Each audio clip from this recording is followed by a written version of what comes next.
Okay, bonsoir. And this is Chuck here. And this is serious, okay? Now, this is my Israel end times predictions concerning Israel and how it's kind of sort of mirroring prophecy. And, not just prophecy, but a lot of other text also. But this has always been an intriguing subject for me. So I'm just going to give my quick analysis of what I think is going on right here with Israel in the Middle East, and we see all the things going on in the Middle East and all over the world, really.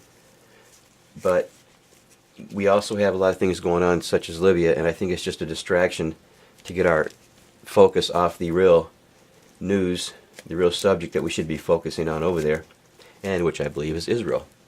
So, if in Matthew 24, number 32, okay, I'm going to start off with that. It says, that's the parable. That's in Matthew 24 is when the Christ himself is speaking to the disciples on concerning what's going to happen in the end times days, what the earth is going to be like, the condition, what's going to be happening in those times. Everybody should read it. It's a good read.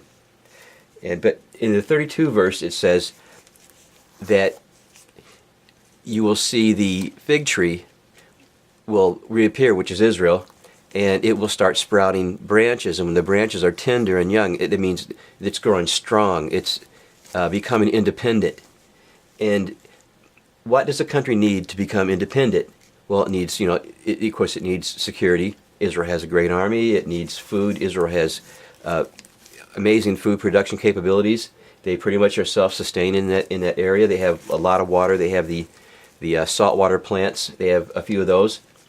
They have now they have, look at this, oil. This is what you've been looking at, is the Leviathan oil rig, the world's biggest deepwater natural gas discovery in a decade, with an estimated 16 trillion cubic feet of gas reserves, and with tests revealing it could also have an additional 4 billion barrel cache of oil beneath the underwater gas field.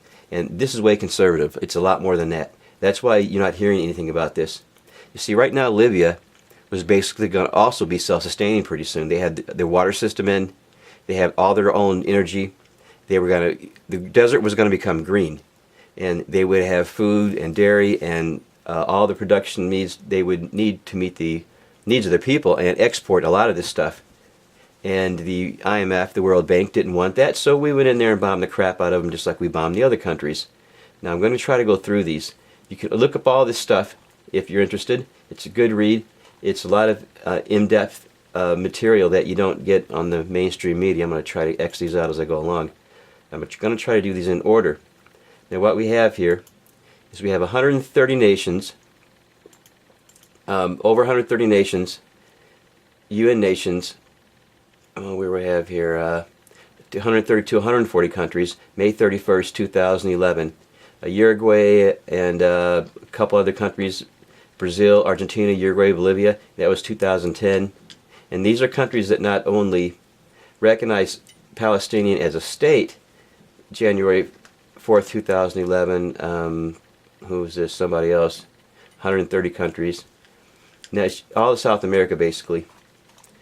And the reason that's important is, I'm getting to, is EU nations are divided on Palestinian statehood. There's a UN vote in September. Okay, and that's why right now Israel's sort of holding back.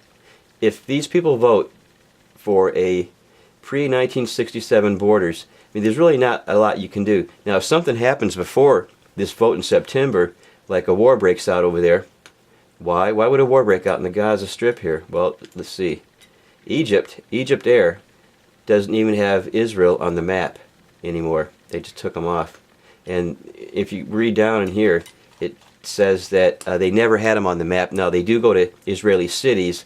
They just didn't have them on this Muslim map here, this Arabic map. For some reason, some of the people were didn't like it over there. Okay. Israel Security Force intercepts Iranian weapons earmarked for Hamas. Now, this is the weapons off the SS Victoria cargo ship. Now, this was, when was this written? This wasn't too long ago. About a month ago? and but they found all these weapons and saying, oh, they were Iranian-made weapons, blah blah blah, and all this other stuff, right? But the C-704 anti-ship missiles are made in China. Look it up, C-704. They're made in China. The missiles were notable. Things are huge. They have a 35-kilometer range. Intercepted shipments of Iranian arms in Afghanistan. You know, there's something going on over there. They're getting ready for a push. Now, this is Jerusalem before the 1967 wars. This is the old city. Jerusalem is in the brown outline here. But the majority of the old city, East Jerusalem, is in the hands of the Arabic folks, the Palestinians. I don't know who had this really at that time. They had a small area here. I'm thinking this must be the really old city. I don't know where the Temple Mount is. But the reason I'm mentioning this is, if this goes back to pre-67 boundaries, that means the old city with the Temple of the Mount is going to be held by Palestinians. The Temple Mount. There it is. It's on top of the original temple that's supposed to be built before the Christ can return. But I'm thinking this is going to happen. Jerusalem is going to be split in half, and this religious entity is going to set up his office here in the Dome of the Mount. But he's going to be benevolent, and he's going to let the temple be rebuilt somehow. And this is going to be some type of courtyard, and the temple will be built around it or underneath it. But even then, it doesn't even matter, because the real temple is right here. The real temple is the Mount. You know, when the abomination of desolation comes in and occupies the temple, it doesn't say it was going to be rebuilt, I don't think.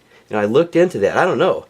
I'm not going to say for sure, because I read some of the Bible, and I read some scriptures in Daniel, and Daniel 9, and some other ones, and also Revelation, of course, and it didn't necessarily say it was going to be rebuilt. It said the Antichrist, or the abomination of desolation, was going to occupy the temple.